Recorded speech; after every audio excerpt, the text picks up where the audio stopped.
बिस्मिल्लाहिर्रहमानिर्रहीम। अस्सलाम वालेकुम दोस्तों, अजमल कादरी ने दावा किया है कि नवाज शरीफ के दौर में उन्हें इसराइल भेजा गया ताकि इसराइल से ताल्लुकात बनाए जा सकें। दोस्तों, वीडियो की तफसील देखने से पहले गुजारिश है कि चैनल को ज़रूर लाइक और सब्सक्राइब कर दें। शुक्रिया।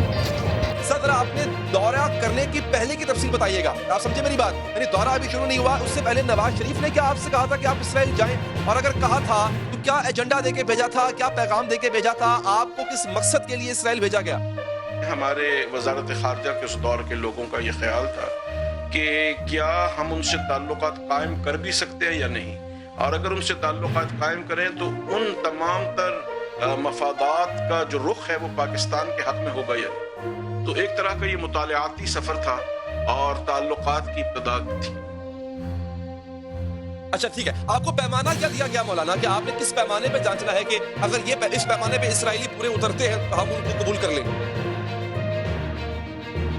असल में उसमें बहुत सारी बातें ये थी कि जैसे भारत हमारा दुश्मन मुल्क है, उससे कहीं भी हमारे मामलात नहीं है, लेकिन मियां नवाज शरीफ साहब क्योंकि तिजारत के रुख को जानते हुए चाहते थे कि बजाय सब्जियां और टमाटर दुबई के रास्ते पाकिस्तान अमृतसर से बराह रास्त क्यों ना आए।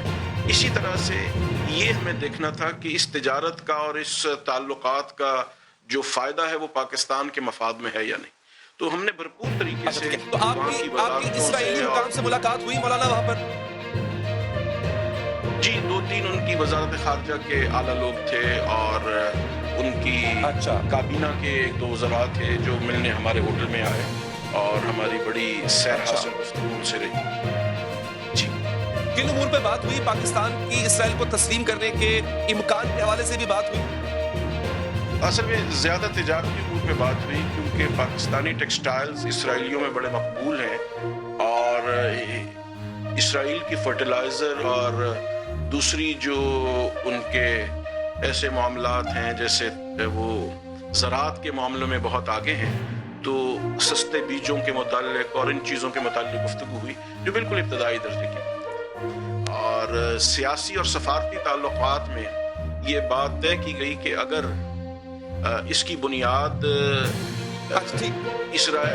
फ़लस्तीनी रियासत के क़याम से मशरूत न की जाए तो इसराइलियों के नज़दीक ये ज़्यादा बेहतर थी।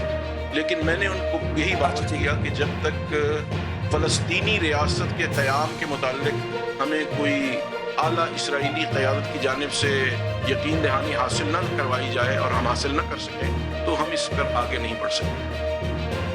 मौलाना, आपने वापस आके नवाज शरीफ साहब को क्या बताया? आपको भेजा गया था कि ये जांचने के लिए कि आया ताल्लुकात कायम किए जा सकते हैं, करने चाहिए या नहीं करने चाहिए, तो फिर आपने वापस आके अपनी ऑब्जर्वेशन क्या दी नवाज शरीफ साहब? मेरी ये राय थी जो मैंने प्राइम मिनिस्टर साहब की खिदमत में 2 दफ़ा, एक दफ़ा वज़ीर आज़म हाउस में और एक दफ़ा उनके दफ्तर में, उनके सेक्रेटेरिएट में हमने ये बात वाज़ेह की कि पाकिस्तान की पार्लियामेंट के फोरम से या नेशनल डायलॉग इस मौजू पे हो, उसके बाद हम किसी सतह पर पहुंचें, क्योंकि अगर नवाज शरीफ साहब इसको तस्लीम भी कर लेंगे तो आइंदा आने वाली हुकूमत इसको वापस कर लेगी, क्योंकि ये एक ऐसा आपकी ये राय थी कि तस्लीम करना चाहिए जो आपने हालात वहां जाकर देखे? अगर तमाम पार्लियामेंट उसके ऊपर मुत्तफिक हो तो मैं ये समझता हूँ जैसे हिंदुस्तान से हमारे 1000 इख्तलाफात हैं लेकिन उसके बावजूद हम उनको तस्लीम करते हैं, इसी तरह उनसे बहुत सारे मामलात हमारे हल तलब हैं लेकिन इसके बावजूद सफारती ताल्लुकात कायम करने में कोई हर्ज नहीं। ठीक है, तो नवाज शरीफ साहब का रिस्पांस क्या था इस पे कादरी साहब?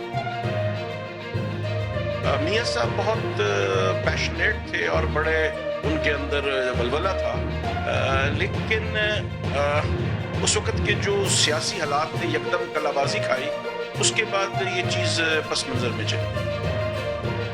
अच्छा, इसमें खालिस्तन कादरी साहब और इनफरादी तौर पे मियां साहब दिलचस्पी ले रहे थे या आपको वहां पर भेजने का जो फैसला था वो कहीं और से भी किया गया?